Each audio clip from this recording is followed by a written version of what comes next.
Planos econômicos, senhoras e senhores. É um tema amplo, é um tema que está sendo atualmente discutido tanto no STF como no STJ. Eu gostaria de, antes de mais nada, entender um pouquinho. Tem algum advogado de banco aqui presente? Só para a gente saber. Não, né? Muito bom. Talvez eu conte alguns segredinhos para Vossas Excelências, e eu gostaria que mantivéssemos em segredo aqui entre nós. Não gostaria que os nossos banqueiros soubessem. Mas é um tema amplo, é um tema que que podemos ficar aqui horas discutindo, quiçá dias, mas eu entendo que Vossas Excelências têm os compromissos, eu não vou tomar muito tempo de Vossas Excelências. Mas existem, com relação a esta questão de planos econômicos, 4 principais planos, que são os 4 principais planos que eu gostaria de discutir hoje, que é o Plano Bresser, o Plano Verão, o Plano Collor I e o Plano Collor II. Existem outros planos econômicos na nossa história, mas são esses os principais, são esses o objeto de discussão, tanto em STF como em STJ.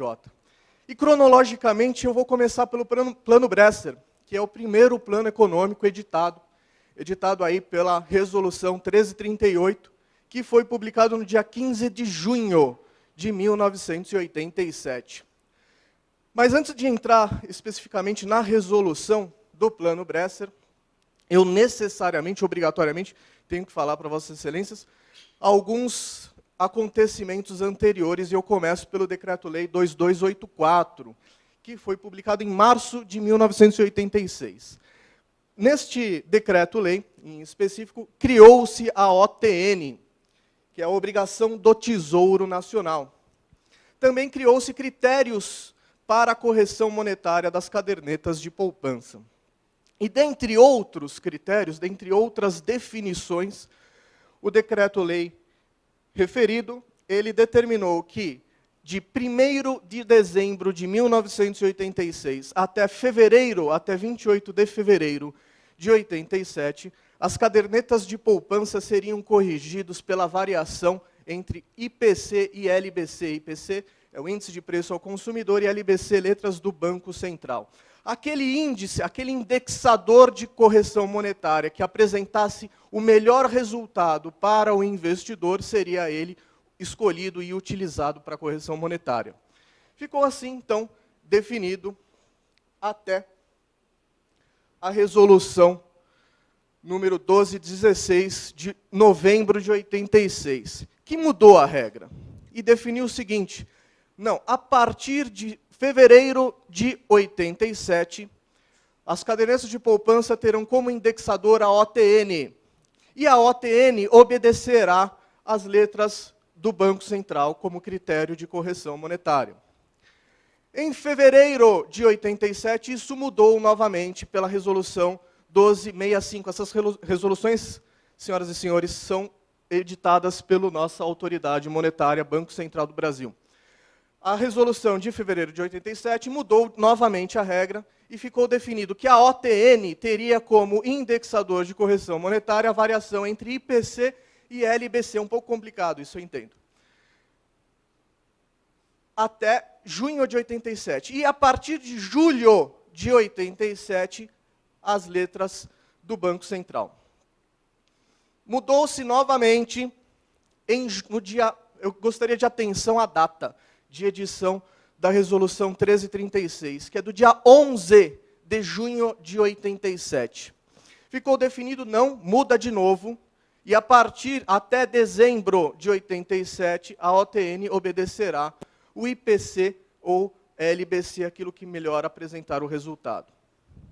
Então veio a Resolução 1338, que foi publicada no dia 15 de junho de 87, chamado Plano Bresser, apelidado de Plano Bresser, que teve como definição que em julho, no mês 7 de 87, as cadernetas de poupança serão corrigidas pela LBC, não mais o IPC como variação.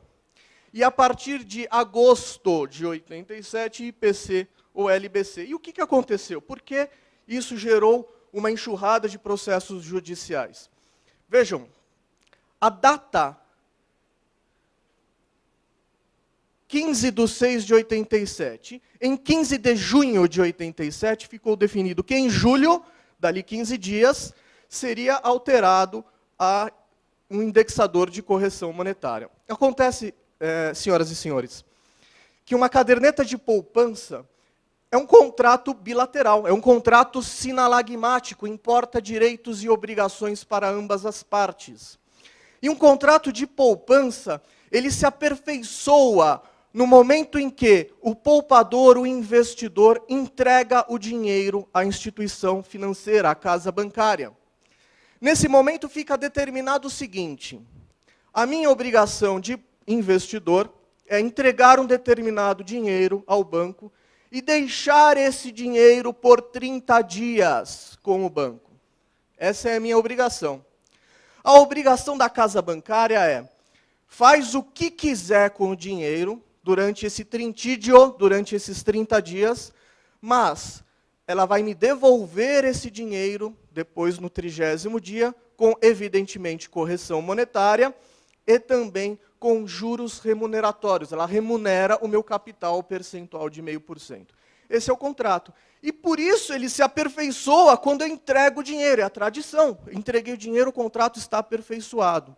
Ora, a resolução 1338 e nenhuma outra lei pode ostentar efeito retroativo e voltar no tempo para alterar esse contrato que foi firmado entre investidor e poupador. Então, as cadernetas de poupança que se iniciaram ou se renovaram, porque caderneta de poupança tem outro aspecto. Quando eu entrego o dinheiro ao banco, esse dinheiro vai ficar lá por 30 dias e eu deixo ele, não quer dizer que o contrato está se prorrogando, quer dizer que o contrato está se renovando. A cada trintídio, o contrato se renova. Então, as cadernetas de poupança que se iniciaram ou renovaram nesse período, nesta primeira quinzena do mês de junho, não podem, pela Resolução 1338, ser afetada, ser alterada, sob pena de ferir o direito adquirido e o ato jurídico perfeito firmado pelas partes. Nenhuma lei, menos ainda uma resolução, pode alterar direito adquirido, coisa julgada ou ato jurídico perfeito e acabado. Essa é a história do Plano Bresser. Acontece, senhoras e senhores, eu vou contar um segredinho aqui. Está todo mundo me ouvindo? Eu vou contar um segredinho aqui, é segredo nosso. Não vamos contar para as casas bancárias. Há uma enorme incompreensão do tema por parte de todos. Por parte dos advogados e banqueiros, dos advogados que atuam para as casas bancárias, por parte até do judiciário, por parte dos tribunais, por parte do STF e do STJ. Por quê? Isso que eu vou contar só do Plano Bresser. Mas isso existem em todos os planos econômicos teses semelhantes. Eu vou falar mais para frente que, atualmente, a discussão principal que estamos enfrentando no STF diz respeito a uma alegação das casas bancárias de que o pagamento dessa conta vai gerar um risco sistêmico nacional. Os bancos dizem, em outras palavras, que se eu pagar essa conta, eu vou quebrar o Brasil. Essa é a tese deles. Mas, senhoras e senhores, existem teses jurídicas sólidas e muito bem estruturadas que as casas bancárias poderiam se valer, mas não, usam de outra estratégia. O que denuncia que há uma incompreensão, sim, sobre a matéria, sobre o tema. E vejam, no exemplo do Plano Bresser, do que eu estou falando. Eu disse que a resolução 1338, ela foi publicada no dia 15 de junho. Portanto, os contratos renovados antes do dia 15, por ela não podem ser afetados. Isso é tranquilo. Isso não tem discussão jurídica sobre isso. Não é possível que haja discussão jurídica sobre isso. Muito bem, se ela não está vigendo para aquelas contas antes do dia 15, qual está então? É a lei, a norma anterior. E a norma anterior é a 1336, do dia 11 de junho de 87. Ok. A norma 1336, de 11 de junho, fala que a partir de dezembro de 87, será IPC ou LBC, e no mês de junho o IPC apresentou o melhor resultado, portanto seria o IPC. Só que detalhe, vejam o seguinte, senhoras e senhores, que a norma anterior ela foi publicada no dia 11, e o Plano Bresser no dia 15, 4 dias depois. Então, a norma anterior vigorou por apenas 4 dias. Não um mês inteiro, não a primeira quinzena inteira, só 4 dias. Então, nós estamos falando o seguinte, que as cadernetas de poupança que têm direito são as que estão nos 4 primeiros dias, antes do Plano Bresser. Concordam? Porque a norma anterior, aquela que vigorava do dia 1º de junho até o dia 11 de junho, era a anterior ainda, que era essa aqui, a 1265. E a 1265 falava que em julho de 87, LBC, a mesma coisa do Plano Bresser. Portanto, as cadernetas de poupança que tinham data de aniversário entre o dia 1º de junho e o dia 11 de junho, não teriam direito a expurgo nenhum, porque não tiveram expurgo. Isso que eu estou falando para Vossas Excelências está claro aqui. E eu não vi em nenhum acórdão ser dito isso, em nenhuma sentença ser dito isso, em nenhuma defesa de banco ser dito isso. Eu estive recentemente, senhoras e senhores, em audiências públicas no STF, com os ministros que vão julgar a causa das ações individuais. E estavam lá comigo advogados representantes das principais e mais caras bancas de advocacia desse país. Nenhum advogado falou sobre isso. E está aí, está claro, o que nos mostra uma completa e absoluta incompreensão sobre os planos econômicos. Da mesma forma que eu lhes ensinei sobre a questão do Plano Bresser, há também Plano Verão, Plano Collor, Collor 1, Collor 2, teses semelhantes. Claro que na atual situação, a alegação de que eu acabei de falar é muito frágil, porque nós já estamos numa situação processual muito mais adiantada para que seja permitido esse tipo de alegação. Mas eu digo isso aqui para mostrar, para comprovar para Vossas Excelências a tal incompreensão. Muito bem. O Plano Bresser, então, como eu disse, ele veio pela edição da norma 1338, de 15 de junho de 87, definiu que em julho de 87 a variação nominal pela OTN seria pela LBC e não IPC, e nós retroagimos esta questão nas ações judiciais. A tese das ações judiciais é que esta norma não poderia retroagir seus efeitos para alterar o contrato já firmado. E aqui eu trago os índices. O IPC do referido mês tinha como índice 26,06% e a LBC 18,02%. A diferença entre os índices é o referido expurgo, é o que a gente chama de expurgo, e é o que é cobrado. Eu coloco esse recorte deste texto porque ele resume a tese toda de praticamente todos os planos econômicos. Tudo gira em torno disso. Em outros termos, firmado ou renovado o contrato de depósito em caderneta de poupança com o agente financeiro, na vigência das resoluções 1265 e 1366, que é anterior ao Plano Bresser, sujeitaram-se as partes às regras vigentes no instante da celebração da avença. É só isso. Toda a tese jurídica é simples assim.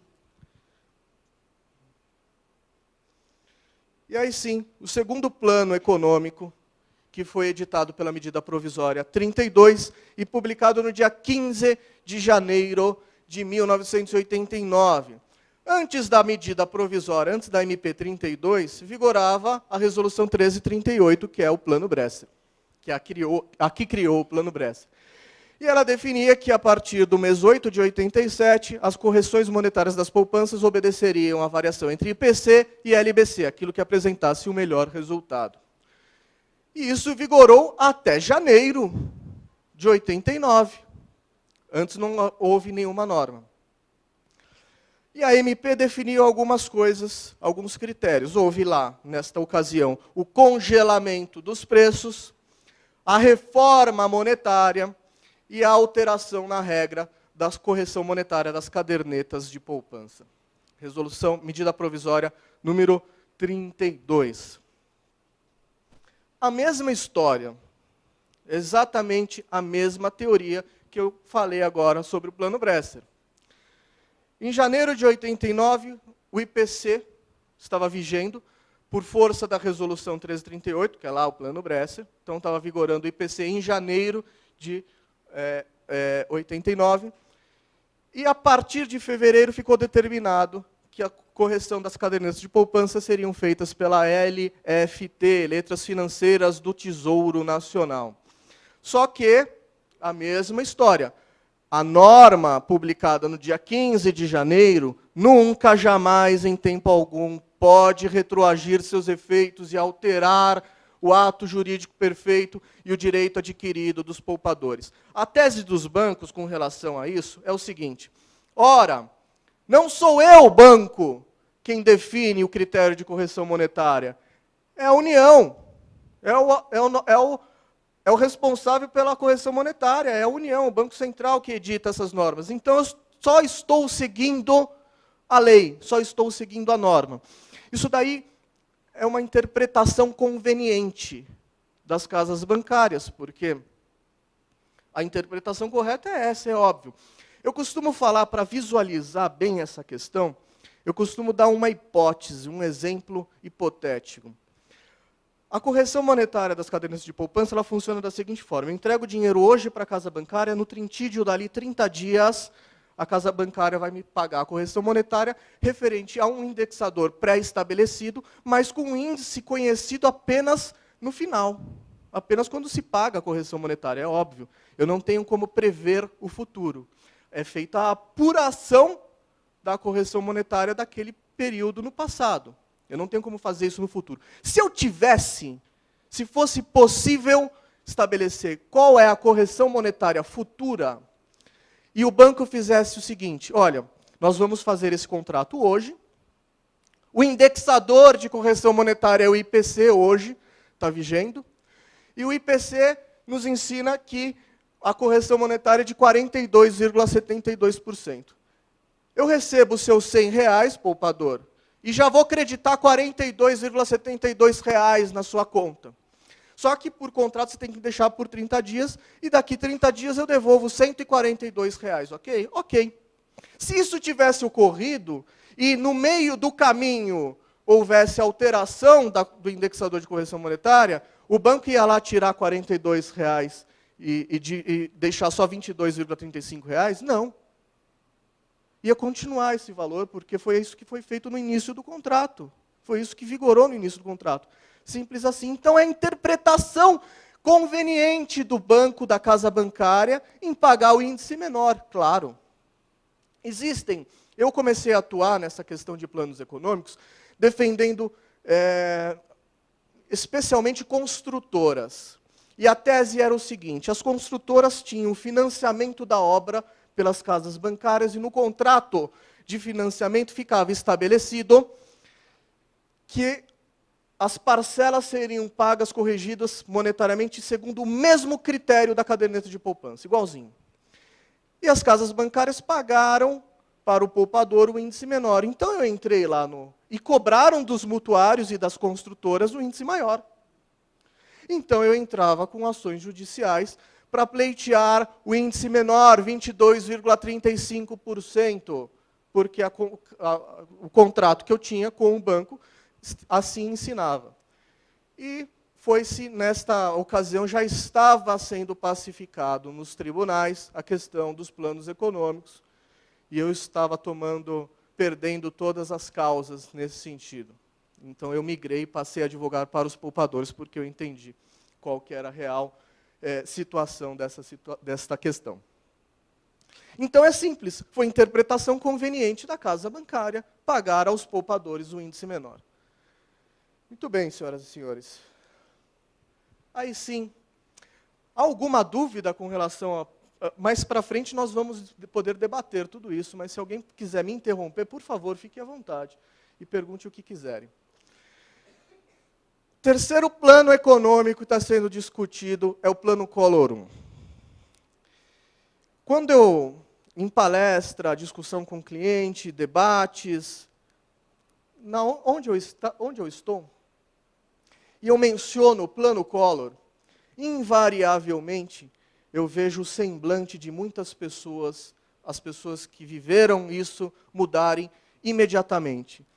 Eu tenho a impressão que há um visceral sentimento de ódio aflorando a pele das pessoas só de ouvir falar em plano Collor. E é com toda a razão que eu vejo isso, que as pessoas têm esse sentimento. Eu tenho um cliente no meu escritório que o pai, que já morreu, ele é cliente de algumas questões, inclusive plano econômico. E o pai tinha construtoras, tinha uma vida muito boa, a família tinha um padrão de vida alto. E a partir desta situação, desta ocorrência, a partir de 1990, ele quebrou. Ele passou a ter um sem número de dívidas com bancos, ele passou a ter um sem número de ações de reclamações trabalhistas de seus funcionários, ele quebrou, a família inteira quebrou, ele perdeu a empresa e perdeu o que ele tinha de posses pessoais. Senhoras e senhores, essa pessoa tirou a própria vida. E assim como ela, muitas outras fizeram isso, na ocasião de plano Collor. Então, é natural eu ver este ódio no olho das pessoas quando nós falamos de plano Collor. Infelizmente, isso ocorreu. E eu lamento em informar Vossas Excelências que o plano Collor, de todos os planos, além de ser o mais frágil juridicamente nas nossas discussões nos tribunais, STF e STJ, é também aquele que representa o menor valor a título de restituição de expurgo, infelizmente. Mas o que aconteceu com o plano Collor? O que foi isso? O plano Collor ele foi ditado pela medida 168 e publicado no dia 15 de março de 1990. Lá ficou estabelecido que tudo que você tivesse depositado em caderneta de poupança seria transferido para o Banco Central, exceto 50 mil novos cruzados. Tudo seria emitido para o Banco Central. Esse valor que ficasse lá no Banco Central ficaria bloqueado lá com eles, apropriação indébita, ficaria bloqueado por 18 meses e seria pago, seria restituído em 12 prestações, em 12 parcelas, pagas a partir de 9 de 91. Somente ali no outro ano, no final do outro ano, começaria em 12 parcelas a ser pago esse valor. Ficou estabelecido que esse valor que seria restituído com correção monetária baseada no BTNF.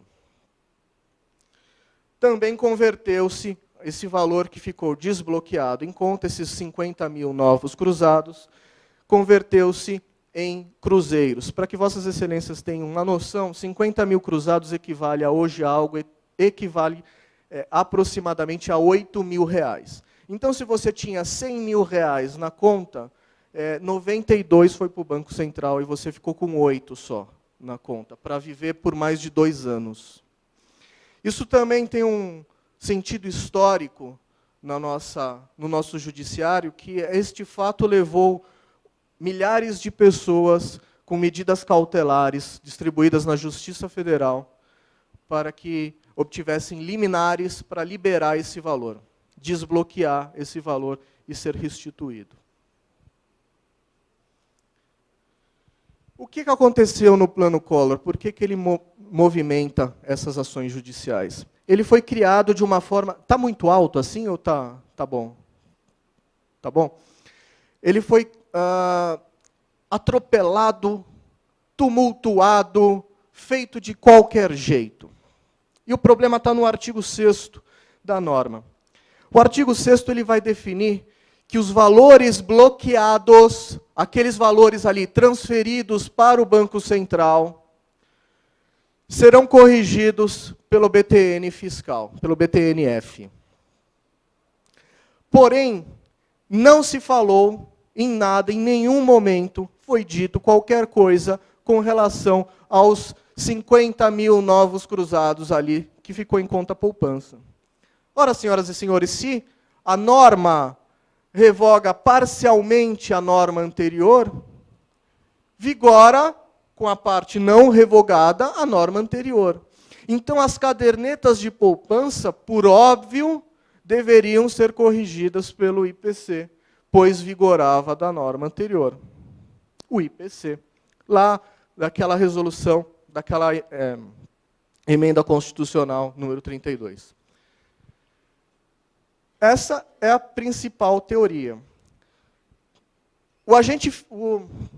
A autoridade monetária, ao perceber o seu erro, ao perceber que a sua omissão com relação aos valores que ficaram desbloqueados, que ficaram liberados, editou a medida provisória número 172, no dia 17, 2 dias depois, no dia 17 de março de 1990. E vejam que um detalhe interessante, senhoras e senhores. Como o que eu falei até agora, eu tenho razão.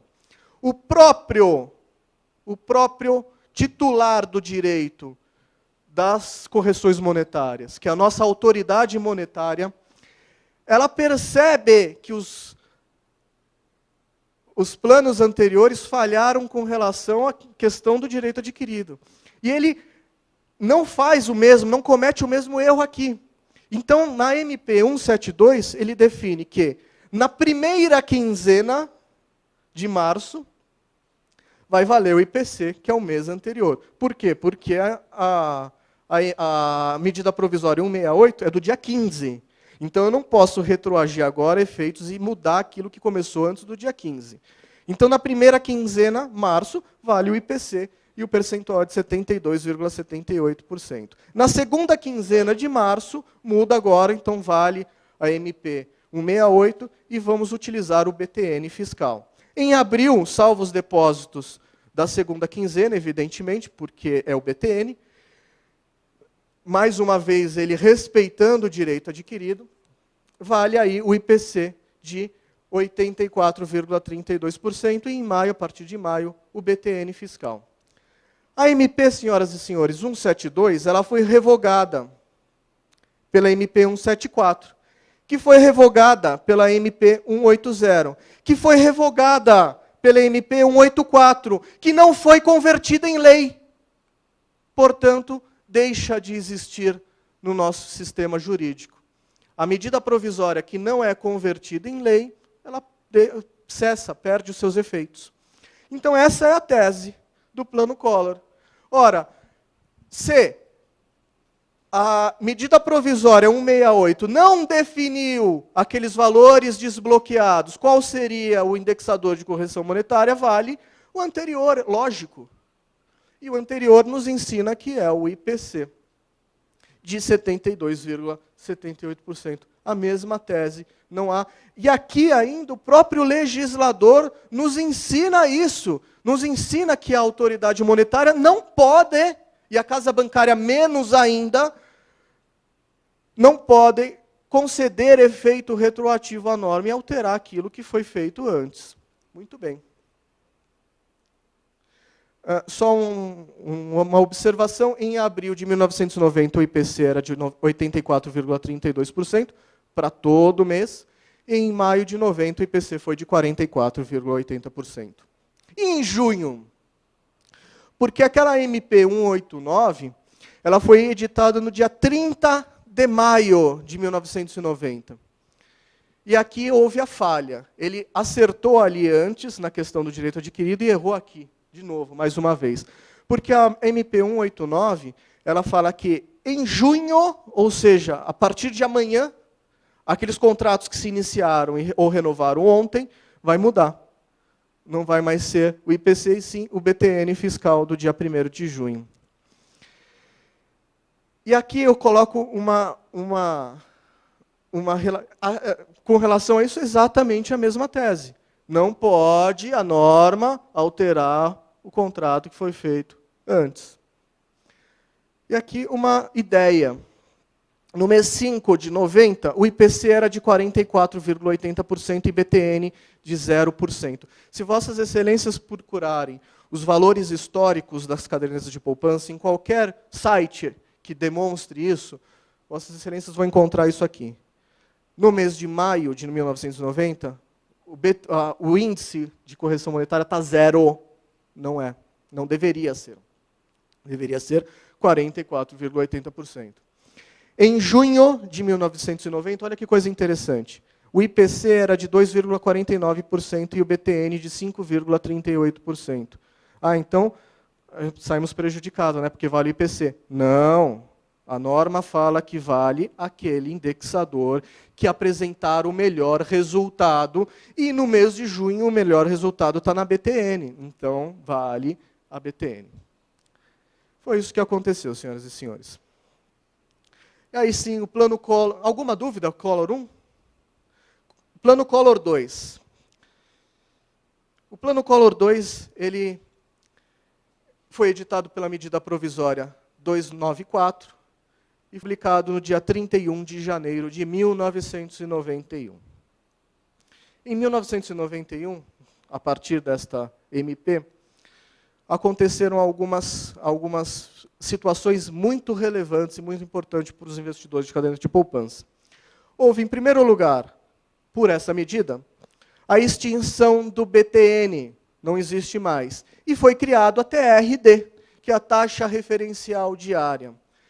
Também houve um significativo uma importante mudança nos critérios de correção monetária, porque antes, todo o mês era corrigido todas as poupanças, independente da data de aniversário, era corrigido pelo mesmo índice, que era a variação mensal do mês anterior.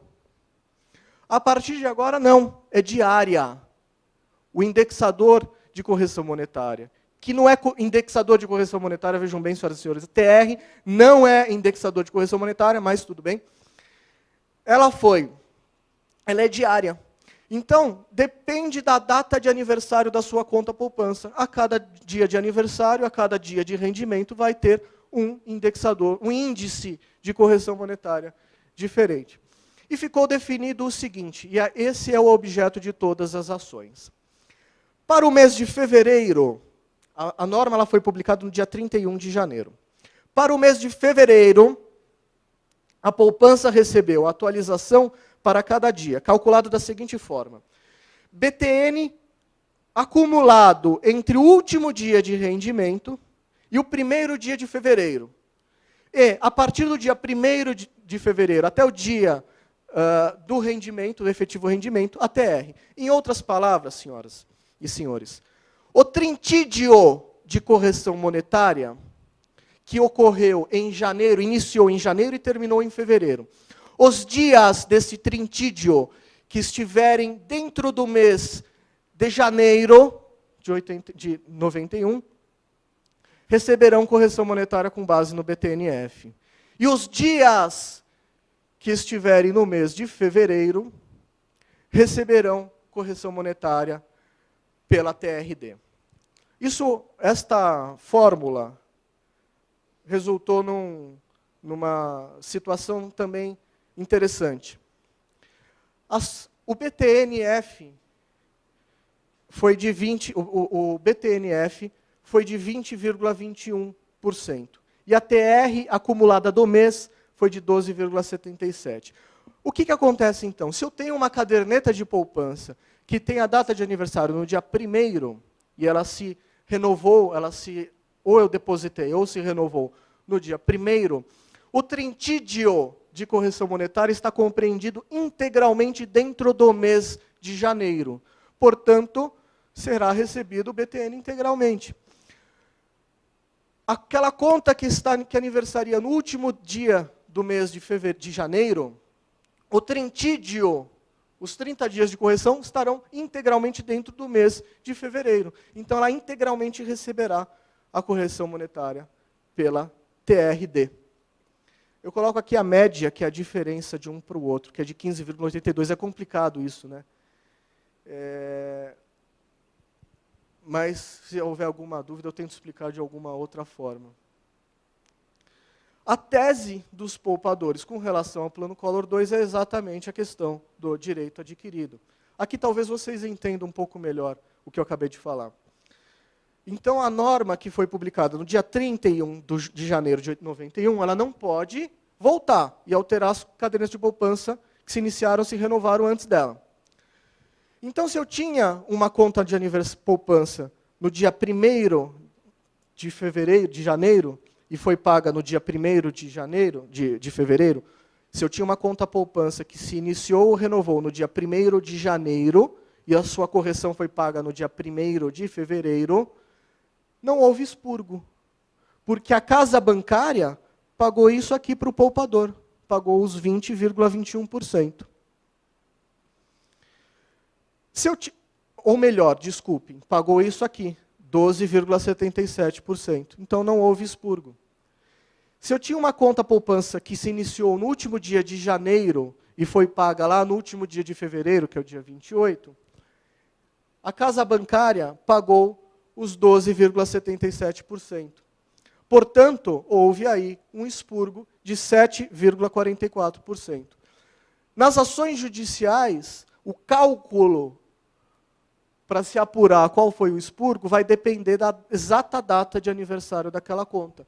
Porque o mês, esse tipo de fórmula diária, há um índice decrescente do dia 1º ao último dia. Então, eu tenho que calcular dia a dia para saber qual foi o efetivo expurgo. Eu sei que se a conta for no dia 1º é 0, e se for no último dia é 7,44. Se for no dia 15, eu tenho que fazer a conta. Eu estou olhando para a cara de todo mundo, ninguém está entendendo nada. Querem que eu tente explicar de uma outra forma isso? Eu vou tentar falar o seguinte. Vocês imaginam o seguinte. A caderneta de poupança, o contrato, ela estabelece que a correção monetária se dará no prazo de 30 dias. Eu sou obrigado a dar o dinheiro para o banco, e ele é obrigado a me corrigir dali 30 dias e me devolver esse dinheiro. Depois desses 30 dias eu posso sacar ou posso deixar lá e renovar o contrato. Mas eu tenho que deixar durante 30 dias. Então, a correção monetária se opera no trintídio. Se ela começa no dia 7 de janeiro, ela vai... Existem variações de dias, de meses, mês com 31, mês com 28, mas a gente sempre considera a data de aniversário o mesmo dia do mês seguinte, ainda que isso importe em dias diferentes. Mas para fins de compreensão, se eu deposito no dia 7 de janeiro um valor, no dia 7 de fevereiro, o banco vai me creditar esse valor. Então, se eu deposito no dia 7, houve 23 dias que essa conta teve rendimento durante o mês de janeiro. E houve 7 dias que essa conta foi remunerada no mês de fevereiro. Então, a nova regra do Plano Collor II diz que aqueles valores que estavam, aqueles dias compreendidos no mês de janeiro, esses 23 dias, obedecem o índice, o indexador de correção monetária, BTN. E os 7 dias que eu estava lá no mês de fevereiro sendo corrigido, obedecerão a TRD. Então, a gente vai pegar todos esses dias e todos esses índices e apurar uma média, para se levantar qual que é o índice, qual que é o percentual de correção monetária. Todo o mês de janeiro, o índice de correção monetária foi de 20,21%, apurado pela BTNF. E todo o mês de fevereiro, o índice foi de 12,77%. Então, se eu depositei no dia 1º de janeiro aquele dinheiro, no dia 1º de fevereiro eu tinha que ter o rendimento. Então, não houve rendimento durante o mês de fevereiro, apenas no mês de janeiro. Então, o índice é aquele do mês de janeiro, que é 20,21%. Se eu depositei no dia 28, 29, 30, 31 de janeiro, não houve rendimento durante o mês de janeiro, e só durante o mês de fevereiro, que ocorreu no dia 28 de fevereiro. E o percentual, adotar-se-á o critério da TRD, e o índice é de 12,77%. Foi isso que aconteceu. A média é de 15,82%. Eu falei que eu não sei do dia 15, mas eu sei. Foi 15,82%. O banco pagou 12,77%. A diferença entre esses dois é o expurgo. Da mesma forma que aqui. O banco pagou, para aquelas contas iniciadas no dia 1º, ele pagou o índice cheio. E para aquelas contas iniciadas no último dia, ele pagou o índice vazio. O resultado foi isso. Se eu depositei no dia 1º, não houve expurgo, porque o banco pagou certinho. Se eu depositei no último dia do mês, houve o expurgo de 7,44%. Expurgo também, leia-se, o valor, a diferença entre o crédito feito de correção monetária e aquilo que deveria ter sido feito. Pessoal, correção monetária é coisa séria. Correção monetária não importa em plus, não importa em aumentar capital, não importa em alterar valor da moeda. Eu não ganhei nada com a correção monetária. Eu simplesmente, com a operação de correção monetária, traduzi a moeda de ontem na moeda de hoje. Eu continuo com o mesmo dinheiro. Então a gente não pode permitir que uma situação tão escabrosa dessa venha prosseguir. Eu falei rapidamente sobre os planos econômicos, o que aconteceu efetivamente, o que foi efetivamente cada um. E agora nós vamos dar um salto para os dias de hoje. E nós vamos falar o que nós estamos vivendo hoje em dia. Eu tomei a liberdade, nessa palestra, de separar em duas situações, colocar em duas situações a atual fase dos planos econômicos. Aquelas ações coletivas, como estamos vivendo as ações coletivas.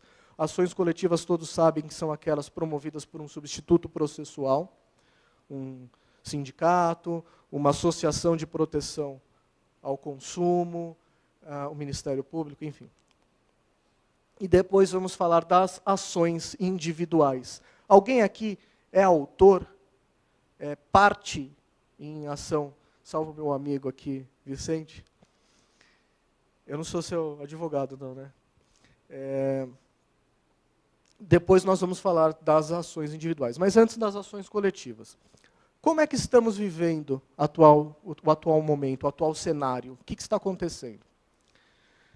Lá no STJ, o ministro Luiz Felipe Salomão, ele, num julgamento de um recurso especial, ele proferiu a seguinte decisão. E essa decisão, já falo dela. Ele entendeu o seguinte, que a Lei 7.347 de 85, que é a lei que trata das ações civis públicas, ela é omissa com relação ao prazo prescricional das ações coletivas. O que fez o nosso ministro? Ele adotou, por analogia, a Lei 4.717 de 65, que trata das ações populares. E essa lei diz que as ações populares prescrevem em 5 anos. Ação coletiva é ação popular? Não. São duas coisas distintas, duas coisas diferentes. A ação coletiva tem um aspecto, uma forma jurídica totalmente diferente. Mas tudo bem, ele usou isso e reduziu para 5 anos o prazo prescricional. Ora, mas o prazo prescricional das ações coletivas não seria o mesmo do prazo prescricional para as ações individuais? Sempre foi. Eu aprendi isso em faculdade, aprendi isso ao longo da minha carreira, mas mudou agora. Esse entendimento do ministro Luiz Felipe Salomão, gerou o seguinte: foram distribuídas 1.030 ações coletivas que tratam de planos econômicos, 1.030. Plano Bresser, Plano Verão, Plano Collor 1 e Plano Collor 2. Hoje, senhoras e senhores, depois dessa decisão, restaram apenas 15, porque o resto está prescrito. Porque reduziu para 5 anos, e não mais os 20 anos para as ações individuais. Esta decisão não está transitada em julgado, por força de um recurso, de um agravo regimental, que foi interposto por uma associação de proteção ao consumo. Mas nós não acreditamos no sucesso desse recurso. Nós piamente cremos que esta decisão do STJ vai prevalecer. Então, das 1.030 ações, apenas 15 irão persistir até o seu final, dependendo ainda do julgamento do STF, que a gente vai chegar lá. Essa decisão do ministro Salomão, ela gerou a seguinte situação: aqueles devedores, aqueles réus em ações coletivas, foram ao STJ falar: opa, eu também sou réu numa ação coletiva. Empresas, associações de empresas, enfim, todos aqueles que devem tributos, por exemplo, tem muitas ações civis públicas cobrando, discutindo relação tributária, vieram ao STJ falar: eu também sou réu numa ação dessa, então meu prazo também é de 5 anos, e eu quero que seja prescrita a ação contra mim movida. E o STJ falou: não, veja bem, este meu entendimento é válido somente para as ações que tratam de planos econômicos. Juridicamente isso eu nunca vi, mas é o que acontece, e é o que está acontecendo.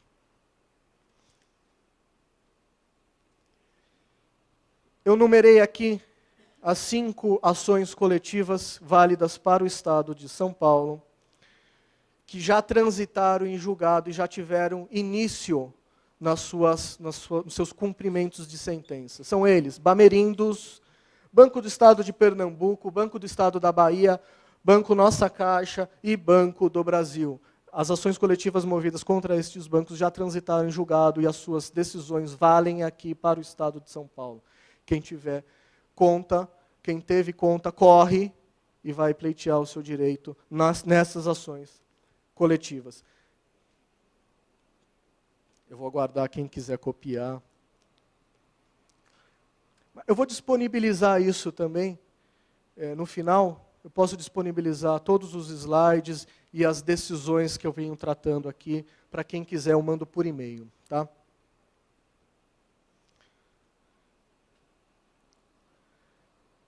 Ainda falando das ações coletivas, nós temos no STJ, de relatoria do ministro Sidney Benetti, julgamento para fins representativos de controvérsia, que é aquela história dos recursos repetitivos, a mesma história que está lá no STF sendo discutida. Em sede deste recurso especial aqui, ele consolidou a tese de que, se a prescrição para as ações coletivas é de 5 anos, a prescrição para mover, para executar o cumprimento da sentença dessas ações coletivas, também vai obedecer o mesmo prazo, e é de 5 anos, não mais 20 anos, como era antigamente. Então, atenção para o prazo prescricional dessas ações, que são, para o Banco Bamerindos, 22/8, para o Banco do Estado de Pernambuco, vejam que curioso, senhoras e senhores, prescreve hoje, na data de hoje, está prescrevendo as execuções de cumprimento de sentença contra o Banco do Estado de Pernambuco. A partir de amanhã, não se pode mais executar nada com relação a ele. Banco do Estado da Bahia, 22/8, Banco Nossa Caixa, março de 2016, e Banco do Brasil, 24/10 de 2014. A partir dessas datas, não pode mais. E vejam que Banco Nossa Caixa e Banco do Brasil também tem controvérsia sendo discutida lá no STJ, também tem discussão. Tá bom, senhoras e senhores? O poupador tá bom? Basta para o poupador levar do STJ? Não. Em sede do recurso especial, número aqui presente, o ministro Sidney Bennett está julgando o prazo prescricional, está julgando o prazo inicial de contagem dos juros moratórios para as ações coletivas. Senhoras e senhores, juros moratórios, ele foi criado pelo seguinte propósito. Eu vou ser demandado num processo judicial, na qual eu creio que eu sou devedor, mas eu vou utilizar o nosso sistema para procrastinar os efeitos dessa ação e pagar lá no final. Eu vou pagar ao credor, a título de indenização, os juros moratórios, que são os juros legais definidos por lei, de 1% ao mês atualmente. E quando que passa a iniciar os juros moratórios? A partir da mora, é óbvio. E quando que é a mora? Num processo judicial se estabelece a mora quando a parte é cientificada da existência desta ação, quando ela toma conhecimento jurídico da existência dessa ação, portanto, é a partir da citação. A partir da citação, vale juros moratórios. O que as casas bancárias têm feito numa estratégia aética, se não, para não dizer outra coisa? Eles alegam, não, juros moratórios passa a incidir a partir da citação na execução, no cumprimento de sentença, não lá naquela ação, desde o início. E olha, senhoras e senhores, isso está sendo julgado e provavelmente vai prosperar no STJ. Então isso vai gerar uma redução considerável em todas as execuções que já foram movidas e que serão movidas até os prazos prescricionais. Porque perderemos uma boa parte dos juros moratórios. O banco foi citado numa ação dessa em 90, 94, 96. A partir de então, é juros de 1% ao mês, sobre o total da condenação. E isso tudo vai cair por esse julgamento que eu lhes mostrei. Aí sim, já chega de ação coletiva, vamos ficar revoltados com tudo isso, vamos falar então das ações individuais. As ações individuais eu estou dividindo aqui em 3 situações. As ações extintas, aquelas que acabaram, o poupador recebeu o seu dinheiro, acabou tudo bem. Ou não, alguns perderam. As ações em fase de execução, sim, acreditem, ainda há ações em fase de execução. Por incrível que pareça, porque para a ação estar em fase de execução, é porque ela começou em 2009.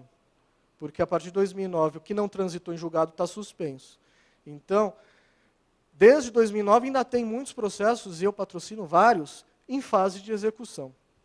E as ações suspensas pelo STF, nós vamos falar sobre esses 2 aspectos, em execução e suspenso. Os processos em execução estão em fase de execução porque existem duas discussões básicas, com relação à correção monetária e com relação aos juros remuneratórios, os juros contratuais, aqueles de 0,5%, que a instituição financeira paga.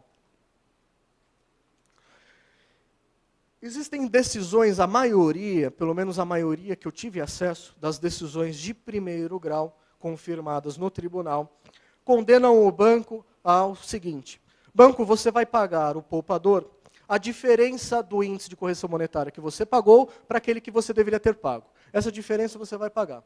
Esse valor dessa diferença você vai corrigir monetariamente, segundo os índices de correção monetária válidos para as ações judiciais, segundo os índices do Tribunal de Justiça de cada estado, ou segundo o índice da Justiça Federal. E você vai pagar, além disso, como principal condenação, você vai pagar os juros remuneratórios de 0,5% ao mês, porque esse valor, essa diferença, presume-se que está ainda com o banco. E se está ainda com o banco deve remunerar o poupador segundo o contrato, e a remuneração é de juros de 0,5% ao mês. Contudo, existem decisões de todo tipo. Eu já vi cada decisão, cada sentença que é de cair os cabelos. Aliás, eu fiz implante por causa dessas ações de plano econômico. Existem decisões que definem que a correção, que essa diferença deve ser corrigida até hoje, segundo os critérios da própria poupança. poupança não é critério de correção monetária. Ok, mas assim prevaleceu. E o que acontece? Por que se discute isso? Porque aquele sujeito que tinha ação do plano Bresser e teve como condenação, o banco foi condenado a pagar correção pela poupança, a correção vai passar pelo expurgo do plano Verão, vai passar pelo expurgo do plano Collor 1, vai passar pelo expurgo do Collor 2, e o seu valor vai ser reduzido em mais de 150% hoje. Eu falei que correção monetária é coisa séria. Se você corrige dessa forma um valor, numa condenação judicial, você está sendo expurgado 2 vezes. Está sendo expurgado pela Casa Bancária e está sendo expurgado pelo Poder Judiciário. Por uma incompreensão, como eu disse, sobre o tema, porque o juiz determinou. É lógico, o juiz determinar que seja corrigido pela poupança tem todo o sentido do mundo. Ora, se é poupança, o banco não pagou, ficou com o dinheiro, é como se tivesse numa conta poupança até hoje. Mas para fins de correção monetária, não funciona assim. Então, essa discussão vai sendo levada. O exequente, o poupador, apresenta a sua conta, o banco vai impugnar a sua conta invariavelmente. O juiz manda, não vai ler conta nenhuma, ele vai mandar para o contador judicial. O contador judicial, hoje já sabe, mas em meados de 2007, 2008, eles não sabiam fazer essa conta, não. Então, eles faziam tudo errado. Aí você tinha que impugnar a conta do contador, voltava para o contador errava de novo, voltava para o contador, o juiz se enchia, decidia, errava, você tinha que agravar, ia para o tribunal, voltar. Está até hoje, discutindo-se isso. Porque houve essa incompreensão de como corrigir monetariamente. A outra questão também que nos faz arrancar cabelos, é os juros remuneratórios. Por 2 razões.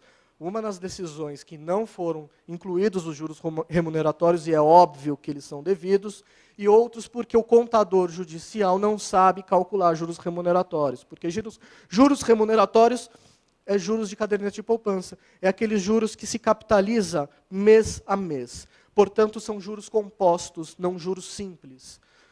Se são 100 meses e 1% de juros, você não pode simplesmente aplicar 100%. Você tem que fazer o cálculo mês a mês. Você aplica 1%, tem o resultado. No mês seguinte, aplica mais 1% sobre o total, incluindo os juros do mês anterior, e assim por diante. Por incompreensão, algumas ações ainda se discute. Inclusive em rescisória, eu tenho ações rescisórias por conta de incompreensão dos juros remuneratórios. Senhoras e senhores, as ações que estão suspensas. A senhora que falou que tinha ação, ela está suspensa ou a senhora já recebeu? Está suspensa. As ações que não transitaram em julgado, ou aquelas que não estavam já na fase de conhecimento, no processo de conhecimento, ou seja, antes da sentença de 1º grau. Resumindo, os processos que estavam em sede de recurso, seja qual for, todos foram suspensos pelo ministro Dias Toffoli, que, reconhecendo a repercussão geral, a existência de recursos repetitivos tratando do mesmo assunto, determinou a suspensão de todos os processos para que seja julgado de uma vez só e vale aquele julgamento para todo mundo. Mais para frente eu vou contar um aspecto muito curioso sobre isso. Mas, para que vossas excelências entendam, o julgamento que se iniciou em novembro agora, passado, e era para ser concluído em fevereiro, julgamento este que eu participei, sustentei oral lá, ele teve como paradigma 2 recursos extraordinários de relatoria do ministro Dias Toffoli, que são aqueles que ele chamou à conclusão para suspender tudo, mais 2 do Gilmar Mendes e mais uma DPF 165 de relatoria. Essa DPF foi movida pela Concif, e é de relatoria do ministro Ricardo Lewandowski. Por que isso? Porque aquele recurso que o Dias Toffoli usou para suspender não trata de todos os planos, não. É um plano Bresser, outro plano Verão. E o Collor. Então a casa teve que se compor, fazer um arranjo e incluiu 2 recursos extraordinários de relatoria do Gilmar Mendes para que o julgamento tenha efetividade, claro. Eu vou citar um histórico, uma cronologia de acontecimento que é muito curioso, senhoras e senhores. Vejam vocês. No dia 5 de março de 2009, eu estou com 1900 agora, de 2009, foi distribuída pela CONCIF, Confederação do Sistema Financeiro Nacional, foi distribuída a ADPF 165. Na distribuição dessa ação, a ADPF pedia liminar para que o STF suspendesse todas as ações de plano econômico. Esta ação ela foi distribuída para o ministro Ricardo Lewandowski, e no dia 13/3, o ministro Lewandowski indeferiu por absurdo esse pedido liminar. Vejam que curioso como é a estratégia da CONCIF. No dia 10 de julho de 2009, do mesmo ano, no dia 10 de julho, a CONCIF, se aproveitando do recesso da casa, do recesso da corte, na qual o ministro Lewandowski, relator que indeferiu essa decisão, estava de folga, e estava lá no plantão o ministro Gilmar Mendes, peticionou, ingressou com uma petição e foi lá pessoalmente pedir ao ministro Gilmar Mendes o reexame da liminar, outrora indeferido, contando que o ministro Lewandowski não estaria na casa, então poderia ter sucesso e suspender tudo. Foi indeferido no dia 10/7 de 2009. Detalhe muito importante. No dia 25/8 de 2010, agora lá no STJ, o STJ, em recurso repetitivo, julga esses dois recursos, reconhecendo o direito de todos os poupadores, e é um recurso muito extenso, eu vou disponibilizar para Vossas Excelências. Ele define todos os critérios das ações de todos os planos econômicos, Bresser, Verão, Collor 1 e Collor 2. O STJ, em recurso repetitivo, que chegou a suspender o curso das ações, mas rapidamente julgou, definiu o critério de tudo. No dia 25/8, que está errada essa data, é no dia 23/8, senhoras e senhores. No dia 27, que também está errado, é no dia 25/8, vejam que curioso. 2 dias após, do dia 23 para o dia 25, 2 dias após, o ministro Dias Toffoli convoca para si 2 recursos extraordinários que tratam de plano econômico e não chegou nem a se atentar de quais planos ele tratava, porque teve que ter aquele arranjo que eu expliquei anteriormente. Convocou 2 recursos e suspendeu tudo. 2 dias depois. Para mim, senhoras e senhores, esse é um fato, no mínimo, curioso.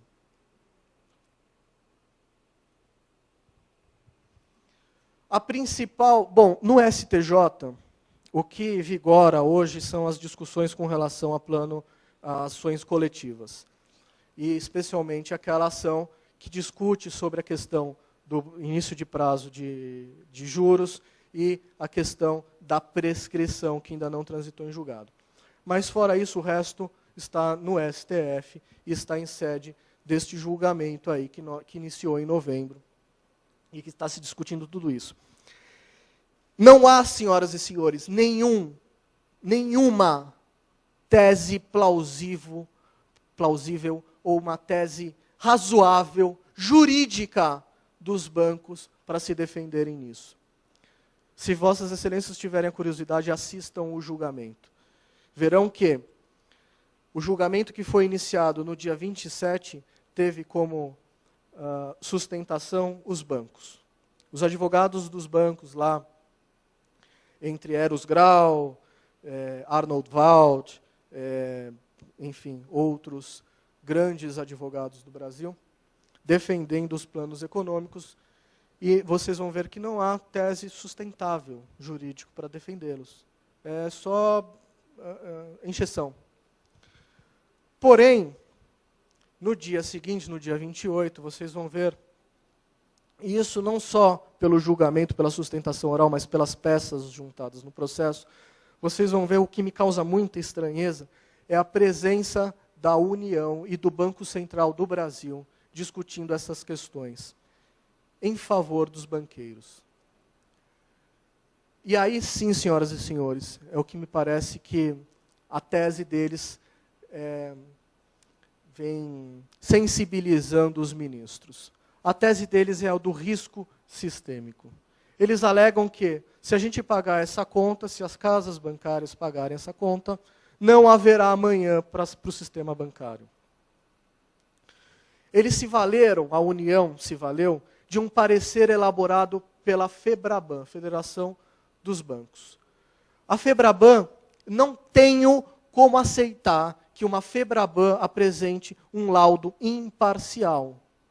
Não dá para aceitar isso. É óbvio que é parcial. E a FEBRABAN, no seu laudo, ela avalia 11 bancos, inclusive a Caixa Econômica Federal.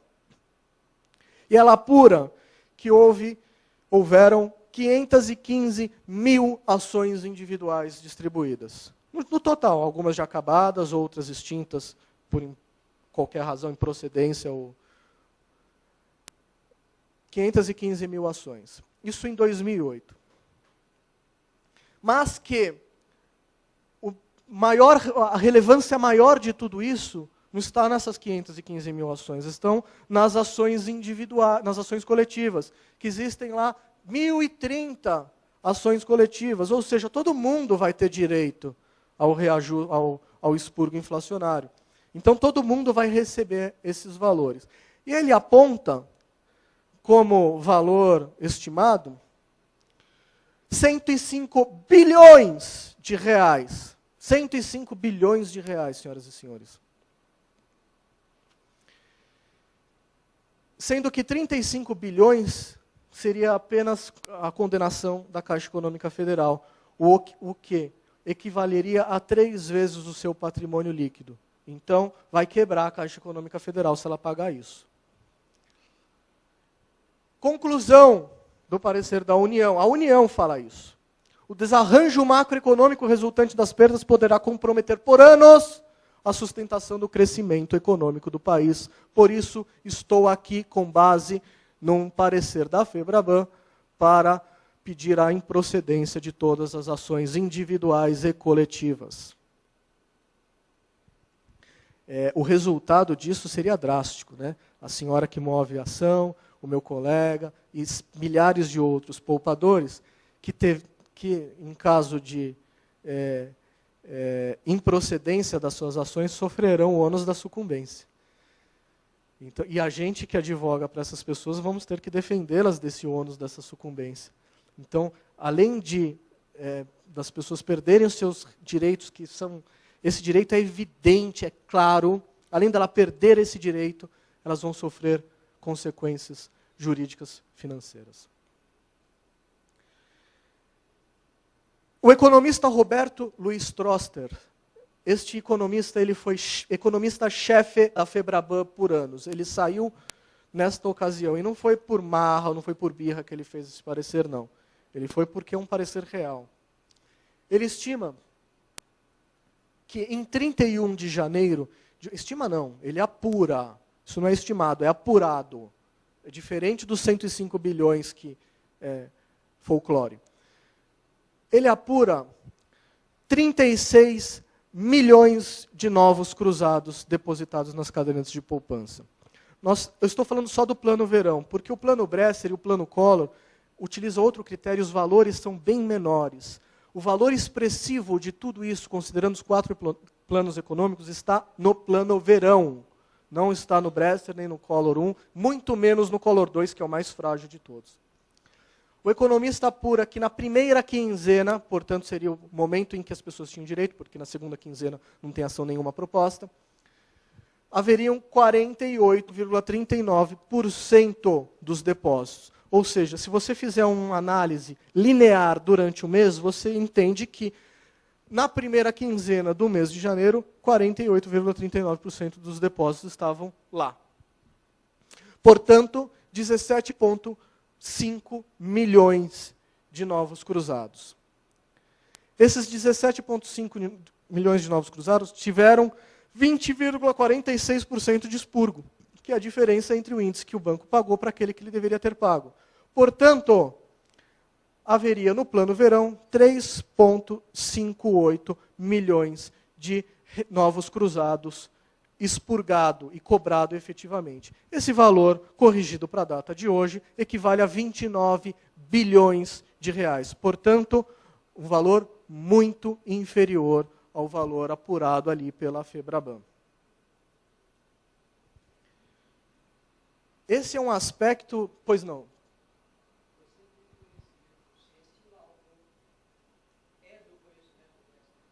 Sim, tudo que eu estou passando aqui, eu vou disponibilizar.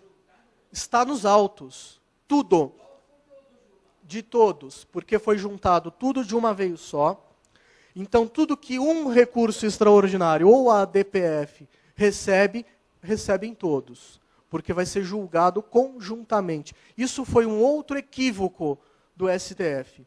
Porque são planos absolutamente distintos, como eu mostrei. Não dá para num acórdão, numa decisão, num julgamento, você julgar tudo isso junto. Você tinha que desmembrar em julgamentos. Até porque, outro aspecto relevante, o plano Collor 1 e o plano Collor 2 são planos mais frágeis, juridicamente, do que o Bresser e Verão. Então não haveria razão para estar. Mas sim, está tudo juntado lá. Inclusive, essas notas foram objetos de discussão nas sustentações orais. O advogado Luiz Fernando, que representava os poupadores, alegou isso. O meu colega Walter Fayad, lá de Brasília, que representa o IDEC, falou sobre isso. Esses documentos, sim, estão juntados. Esse documento, em específico, do Luiz Stroessner, é o mais antigo de todos, que envolve essa questão de discussão de valores efetivamente devidos. Um detalhe histórico, para que Vossas Excelências conheçam, em 2007, ocorreu um evento muito importante para tudo isso.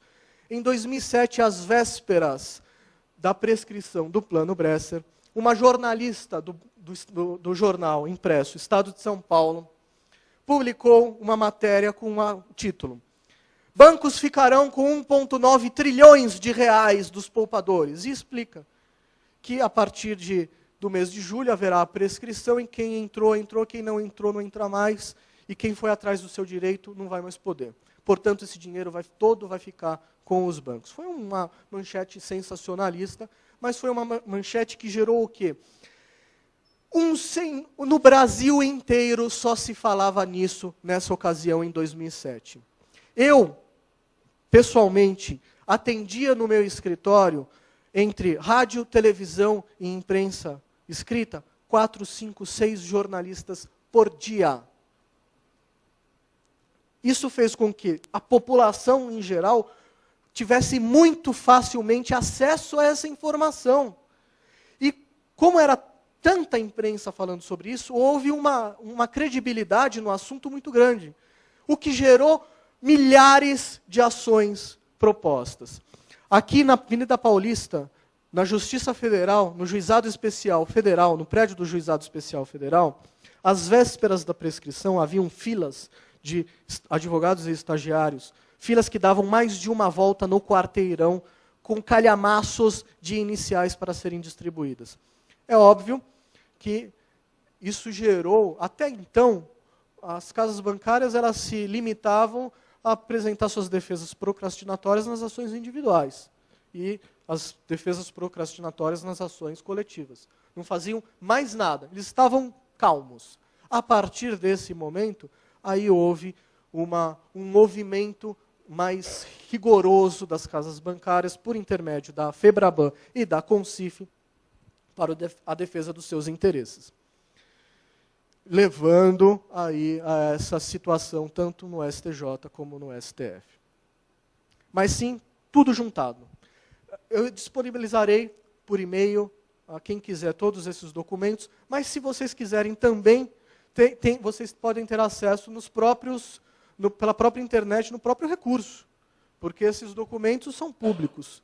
É só baixar no seu computador, entrar no recurso, baixar no seu computador, você vai ter acesso a todos esses documentos.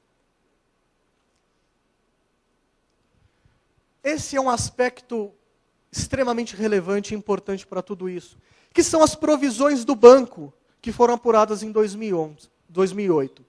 A provisão do banco funciona da seguinte forma: eu sou demandado judicialmente, eu banco, por lei, sou demandado judicialmente, e há um risco de eu ser condenado e pagar um valor, obrigatoriamente eu tenho que fazer uma provisão, eu tenho que provisionar o valor estimado, preferencialmente estimado para mais, desses valores, dessas possíveis condenações. Isso é provisionado junto ao Banco Central, é público.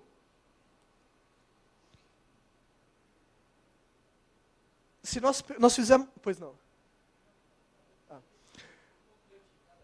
Nós fizemos um estudo desse provisionamento realizado em 2008. E aqui nesse primeiro parágrafo é a deliberação, são os atos normativos que obrigam o provisionamento. Nós fizemos um estudo em 2008 e nós apuramos que em 2008, ou seja, às vésperas da prescrição do Plano Verão, onde já haviam praticamente todas as ações individuais sido propostas, os bancos haviam provisionado 8,8 bilhões de reais. Raciocinem comigo. Se eu, banco, provisiono 8,8 bilhões, é o que eu acredito que eu vou pagar. É aquilo que eu vou pagar. Está público. Não é 150 bilhões. Se fosse 150 bilhões, isso nós discutimos lá no STF, é 150 bilhões que vocês estão alegando que vão pagar, porque hoje está 105, mas no início da discussão era 150, vocês verem como é que funcionam as coisas. É 150 bilhões, então provisiona 150 bilhões. Por que não está provisionado? Porque é só 8,8 bilhões. Nós apuramos isso em 7 bancos. O HSBC... Não, vamos falar da Caixa Econômica do Itaú e da nossa Caixa. Esses 3 bancos... Eles, no provisionamento, eles vão especificar o provisionamento exclusivo para as perdas nas ações de expurgo econômico, de plano econômico. Por exemplo, a Caixa Econômica Federal provisionou 913 milhões de reais. A Caixa Econômica Federal, exclusivo para plano econômico. Esses 4 outros bancos, HSBC, Bradesco, Santander e Real, eles provisionaram sem especificar. São só ações cíveis. Meu Deus, o banco tem milhares de ações contra si propostas. Então, o valor é menor ainda, porque aqui está a ação de indenização por dano moral, a ação de sucumbência, um sem número, todas as ações cíveis desses 4 bancos, está nesse cálculo de 8,8 bilhões. Então é menos ainda aquele valor específico para plano econômico. E isso, senhoras e senhores, foi demonstrado no STF. Foi alegado em sustentação no STF. Vamos ver se é considerado aí para o julgamento dos ministros. Ainda falando sobre o tal do risco sistêmico. Alega-se o risco das ações coletivas. Ok, somente 515 milhões lá de pessoas entraram com a ação e muitas outras deixaram de entrar. Mas para quem deixou de entrar, as ações coletivas. Eles vão poder se valer das ações coletivas? Não. Primeiro lugar, a dificuldade das decisões, das sentenças transitadas em julgado, das ações coletivas, chegarem aos titulares dos direitos, é dificílimo. As pessoas não sabem. Em 2007, houve uma comoção popular. Todos os meios de imprensa noticiaram a questão e uma parcela, estima-se que apenas 10% das pessoas ingressaram com a ação. Se com tudo isso, só 10%, imagina numa ação que transita em julgado que só nós, advogados, sabemos. Como é que o poupador vai ficar sabendo? Não fica. Não tem como saber. Muitas pessoas, e a grande maioria, vejam, não tinham dinheiro expressivo para mover uma ação aqui. Eram valores pequenininhos, que não compensa, não justifica ir até lá, não paga o táxi para ir até o advogado. E deixaram para lá, por óbvio, não vale a pena. Isso não está sendo considerado. os custos para essa ação impedem que muita gente promova. Os bancos, eles oferecem uma dificuldade em obter o extrato que é impressionante. Prova-se isso pelo número de ações cautelares de exibição de documento que foram propostas. Sem número de cautelares, eu patrocino centenas de cautelares para obrigar banco a apresentar extrato porque ele não apresenta. E qual que é o procedimento? O sujeito vai lá na agência. Além de tudo, isso tem aqueles que não sabem. Quanta gente que tinha poupança já morreu? E os seus herdeiros não sabem. Eu sei. Tá bom, papai morreu, tinha poupança, ele vai ter direito. Poupança onde? Que banco? Não sei. Não sei. Não vai entrar com ação.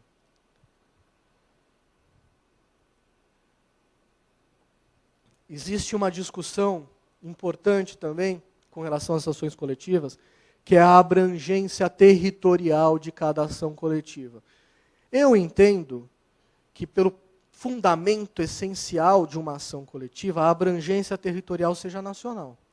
Mas há a discussão de que ela é estadual e limita-se ao Estado. A ação coletiva é sempre proposta na capital de um Estado. E ela vai se limitar ao Estado em que ela é discutida. O Banco do Brasil, contra o Banco do Brasil, existe uma ação proposta pelo IDEC, e foi movida em Brasília. E lá na própria ação pede que os efeitos daquela decisão sejam válidos para todas as pessoas do Brasil, independente de serem ou não filiadas ao IDEC, independente de residirem ou não no estado de Brasília. A sentença transitou em julgado e está escrito na sentença, justamente isso. O resultado, os efeitos desse julgado vale para todos, para o Brasil inteiro. Está escrito na sentença, está transitado em julgado. Quem é advogado sabe que trânsito em julgado acabou, não se discute mais, não tem como voltar atrás. Está lá no STJ, discutindo a coletiva do Banco do Brasil, e o Banco do Brasil está alegando que não era, é limitado aqui, é só Brasília. Redução dos juros, eu falei. Eu vou perder tudo isso de juros, meu valor que era 10 mil vai cair para R$500. Não compensa, não quero. Então, senhoras e senhores, historinha, é balela, essa história de que as ações coletivas... Fora que as ações coletivas, o principal argumento de tudo isso, que eu não coloquei porque eu já falei, é que as ações coletivas de 1030 caíram apenas para 15. E outras já estão prescrevendo e acabam. Como é que o povo vai saber que a ação da nossa Caixa vai prescrever agora? Não sabe. Eu juntei... Pois não.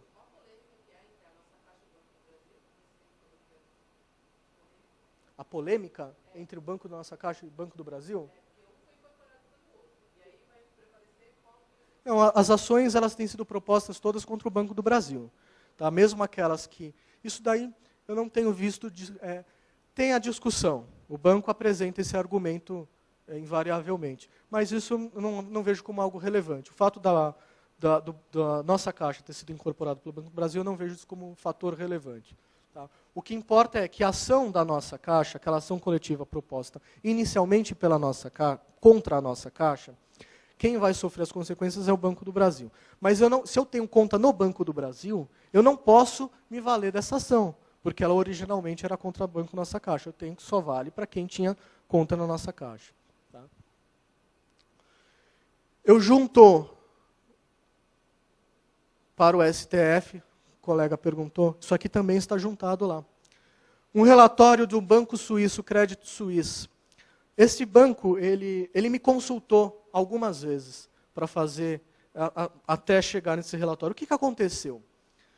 Os investidores estrangeiros que põem o seu dinheiro, a sua fortuna, nos bancos nacionais, ao verem, e não só nos bancos, em qualquer coisa, os investidores estrangeiros que põem o seu dinheiro no Brasil, ao verem manchetes dizendo o Brasil vai quebrar por causa dessas ações de plano econômico, eles falaram, opa, vamos sair do Brasil. E começou a haver aí uma fuga em massa de investidores do país. Vejam que eles deram um tiro no próprio pé. Este banco suíço, que é um responsável por um grande número de investidores, número em questão de valores de investidores no Brasil, ele elaborou um relatório que eu traduzi e juntei no processo sobre essa questão. E o título deste relatório é Mais Fumaça do que Fogo. Esse relatório teve o apoio também de uma grande firma de advocacia, a MHM Law, que não é bem uma firma de advocacia, ela é uma firma de auditoria. A conclusão do Credit Suisse, ao avaliar toda essa questão, ao avaliar todos os elementos com rigor para apresentar aos seus investidores, vejam, ele é o intermediário do investimento, ele não pode errar. Nós estamos falando aí de bilhões de dólares investidos. Ele concluiu que era apenas 26 bilhões de reais que os bancos todos juntos deveriam pagar. Mais fumaça do que fogo. É óbvio. Essa questão do risco sistêmico, senhoras e senhores, isso daí é absurdo. Eu não sei como que pode ser de uma discussão dessa na mais alta corte do nosso país. Para começar, que os processos não deveriam nem estar lá, né? Porque no STF se discute a constitucionalidade. E aí vamos falar de Plano Bresser-Verão, constitucionalidade, ok. Confirma a constitucionalidade ou declara inconstitucionalidade das normas que editaram esses planos econômicos. O que vai acontecer com as ações individuais ou coletivas? Nada. Não muda nada. Se for declarado inconstitucional, é pior ainda, porque então teriam direito ao regime anterior as contas que aniversariam no mês inteiro, não só na primeira quinzena.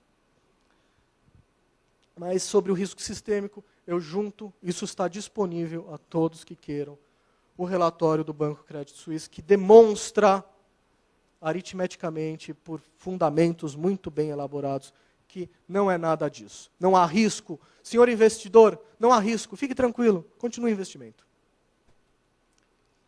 Para terminar, senhoras e senhores, eu trago aqui este fato que é muito importante, muito relevante para essa questão do julgamento no STF. Houveram no STF 303 julgados sobre questão de planos econômicos. Senhoras e senhores, 303 julgados no STF é coisa demais.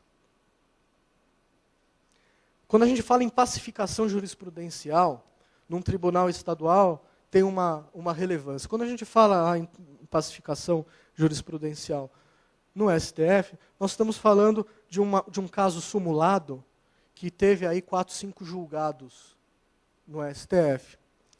E é tão extraordinário 4, 5 julgados no STF, que é extraordinário o suficiente para ser editada uma súmula. Mas aqui não, são 303 julgados. E neste campo tem mais, evidentemente, que eu trouxe alguns só, que são os principais ministros que definem essa questão. Aí você vê lá, o Celso de Mello, ele me pareceu no julgamento que antecipou o seu voto e que foi sensibilizado pela alegação de risco sistêmico, no próprio julgamento. Diante das suas perguntas, vocês podem concluir isso. Somente o Celso de Mello tem 78 julgados como relator, dando procedência à questão do Plano Verão. Só ele. Marco Aurélio, que eu também não sei qual que vai ser, também pode ter antecipado seu voto favorável aos bancos, tem 33. O ministro Ricardo Lewandowski tem 3 julgados de Plano Verão. E o ministro Ricardo Lewandowski também me deu a impressão que antecipou o seu voto, não só no julgamento, mas numa audiência que nós tivemos, que ele não está sendo sensibilizado por essa questão. Que ele aparentemente vai votar a favor dos poupadores. E ele tem 3. Muito bem. isso mostra, isso denuncia a atual pacificação e isso nos remete à reflexão de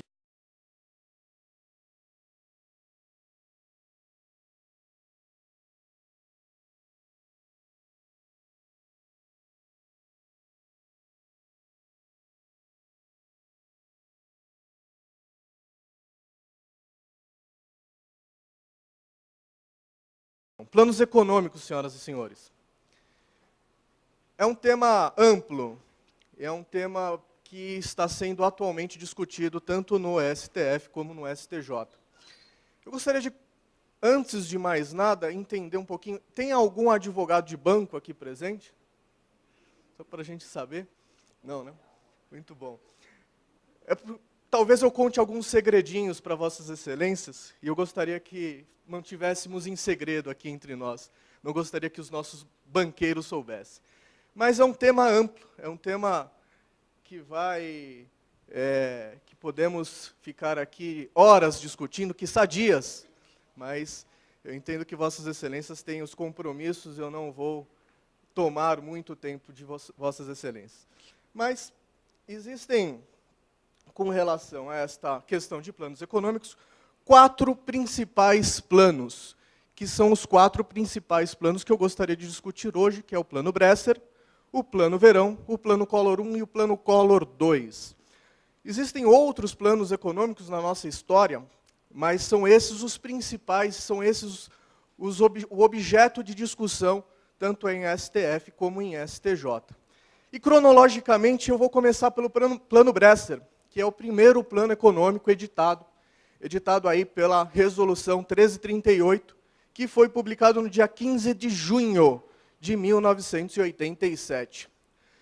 Mas antes de entrar especificamente na resolução do Plano Bresser, eu necessariamente, obrigatoriamente, tenho que falar para Vossas Excelências alguns acontecimentos anteriores, e eu começo pelo Decreto-Lei 2284, que foi publicado em março de 1986. Neste Decreto-Lei, em específico, criou-se a OTN, que é a Obrigação do Tesouro Nacional. Também criou-se critérios para a correção monetária das cadernetas de poupança. E dentre outros critérios, dentre outras definições, o decreto-lei referido, ele determinou que de 1º de dezembro de 1986 até 28 de fevereiro de 87, as cadernetas de poupança seriam corrigidos pela variação entre IPC e LBC. IPC é o Índice de Preço ao Consumidor e LBC, letras do Banco Central. Aquele índice, aquele indexador de correção monetária que apresentasse o melhor resultado para o investidor, seria ele escolhido e utilizado para a correção monetária.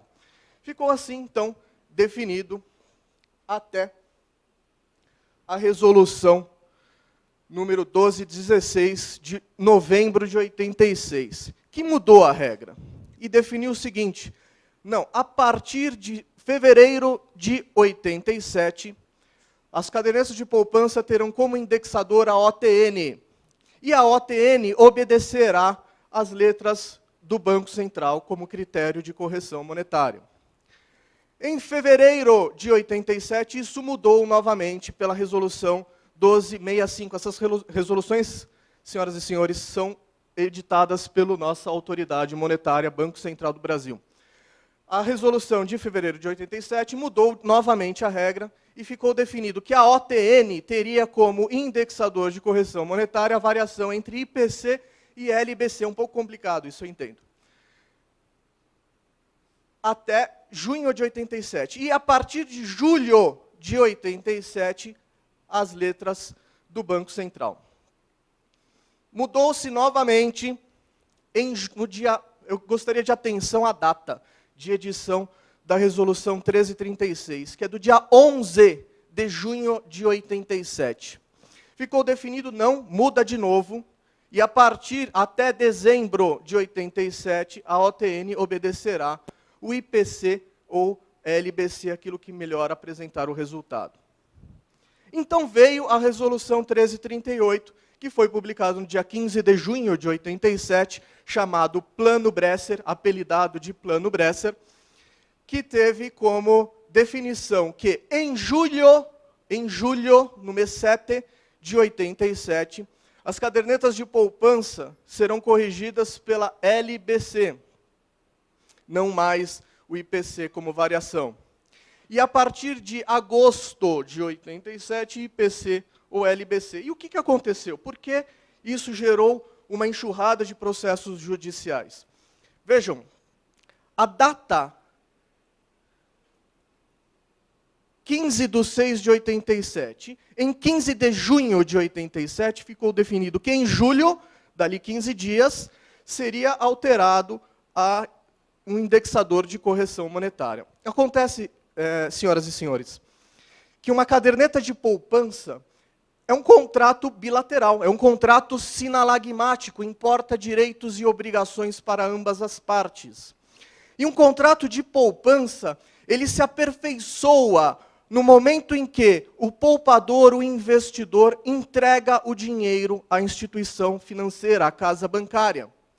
Nesse momento fica determinado o seguinte: a minha obrigação de investidor é entregar um determinado dinheiro ao banco e deixar esse dinheiro por 30 dias com o banco. Essa é a minha obrigação. A obrigação da casa bancária é: faz o que quiser com o dinheiro durante esse trintídio, durante esses 30 dias, mas ela vai me devolver esse dinheiro depois no 30º dia, com, evidentemente, correção monetária e também com juros remuneratórios. Ela remunera o meu capital percentual de 0,5%. Esse é o contrato. E por isso ele se aperfeiçoa quando eu entrego o dinheiro. É a tradição. Entreguei o dinheiro, o contrato está aperfeiçoado. Ora, a resolução 1338 e nenhuma outra lei pode ostentar efeito retroativo e voltar no tempo para alterar esse contrato que foi firmado entre investidor e poupador. Então, as cadernetas de poupança que se iniciaram ou se renovaram, porque caderneta de poupança tem outro aspecto. Quando eu entrego o dinheiro ao banco, esse dinheiro vai ficar lá por 30 dias e eu deixo ele, não quer dizer que o contrato está se prorrogando, quer dizer que o contrato está se renovando. A cada trintídio, o contrato se renova. Então, as cadernetas de poupança que se iniciaram ou renovaram nesse período, nesta primeira quinzena do mês de junho, não podem, pela resolução 1338, ser afetada, ser alterada, sob pena de ferir o direito adquirido e o ato jurídico perfeito firmado pelas partes. Nenhuma lei, menos ainda uma resolução, pode alterar direito adquirido, coisa julgada ou ato jurídico perfeito e acabado. Essa é a história do Plano Bresser. Acontece, senhoras e senhores, eu vou contar um segredinho aqui. Está todo mundo me ouvindo? Eu vou contar um segredinho aqui, é segredo nosso, não vamos contar para as casas bancárias. Há uma enorme incompreensão do tema por parte de todos. Por parte dos advogados e banqueiros, dos advogados que atuam para as casas bancárias, por parte até do judiciário, por parte dos tribunais, por parte do STF e do STJ. Por quê? Isso que eu vou contar só do Plano Bresser. Mas isso existem em todos os planos econômicos teses semelhantes.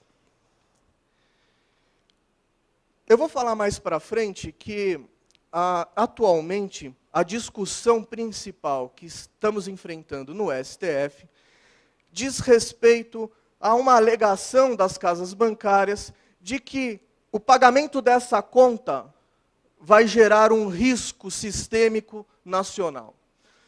Os bancos dizem, em outras palavras, que se eu pagar essa conta, eu vou quebrar o Brasil.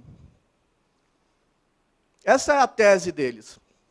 Mas, senhoras e senhores, existem teses jurídicas sólidas e muito bem estruturadas que as casas bancárias poderiam se valer, mas não, usam de outra estratégia. O que denuncia que há uma incompreensão, sim, sobre a matéria, sobre o tema. E vejam, no exemplo do Plano Bresser, do que eu estou falando.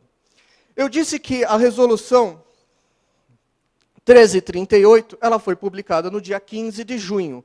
Portanto, os contratos renovados antes do dia 15, por ela não podem ser afetados. Isso é tranquilo. Isso não tem discussão jurídica sobre isso. Não é possível que haja discussão jurídica sobre isso. Muito bem, se ela não está vigendo para aquelas contas antes do dia 15, qual está então? É a lei, a norma anterior. E a norma anterior é a 1336, do dia 11 de junho de 87. Ok. A norma 1336, de 11 de junho, fala que a partir de dezembro de 87, será IPC ou LBC, e no mês de junho o IPC apresentou o melhor resultado, portanto seria o IPC. Só que detalhe, vejam o seguinte, senhoras e senhores, que a norma anterior ela foi publicada no dia 11, e o Plano Bresser no dia 15, 4 dias depois. Então, a norma anterior vigorou por apenas 4 dias. Não um mês inteiro, não a primeira quinzena inteira, só 4 dias. Então, nós estamos falando o seguinte, que as cadernetas de poupança que têm direito são as que estão nos 4 primeiros dias, antes do Plano Bresser. Concordam? Porque a norma anterior, aquela que vigorava do dia 1º de junho até o dia 11 de junho, era anterior ainda, que era essa aqui, a 1265. E a 1265 falava que em julho de 87, LBC, a mesma coisa do Plano Bresser. Portanto, as cadernetas de poupança que tinham data de aniversário entre o dia 1º de junho e o dia 11 de junho, não teriam direito a expurgo nenhum, porque não tiveram expurgo. Isso que eu estou falando para Vossas Excelências está claro aqui. E eu não vi em nenhum acórdão ser dito isso, em nenhuma sentença ser dito isso, em nenhuma defesa de banco ser dito isso. Eu estive recentemente, senhoras e senhores, em audiências públicas no STF, com os ministros que vão julgar a causa das ações individuais. E estavam lá comigo advogados representantes das principais e mais caras bancas de advocacia desse país. Nenhum advogado falou sobre isso. E está aí, está claro, o que nos mostra uma completa e absoluta incompreensão sobre os planos econômicos. Da mesma forma que eu lhes ensinei sobre a questão do Plano Bresser, há também Plano Verão, Plano Collor, Collor 1, Collor 2, teses semelhantes. Claro que na atual situação, a alegação de que eu acabei de falar é muito frágil, porque nós já estamos numa situação processual muito mais adiantada para que seja permitido esse tipo de alegação. Mas eu digo isso aqui para mostrar, para comprovar para Vossas Excelências a tal incompreensão. Muito bem. O Plano Bresser, então, como eu disse, ele veio pela edição da norma 1338, de 15 de junho de 87, definiu que em julho de 87 a variação nominal pela OTN seria pela LBC e não IPC, e nós retroagimos esta questão nas ações judiciais. A tese das ações judiciais é que esta norma não poderia retroagir seus efeitos para alterar o contrato já firmado. E aqui eu trago os índices. O IPC do referido mês tinha como índice 26,06% e a LBC 18,02%.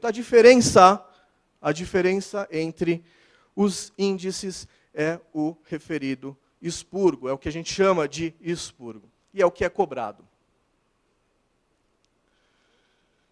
Eu coloco esse recorte deste texto porque ele resume a tese toda de praticamente todos os planos econômicos. Tudo gira em torno disso. Em outros termos, firmado ou renovado o contrato de depósito em caderneta de poupança,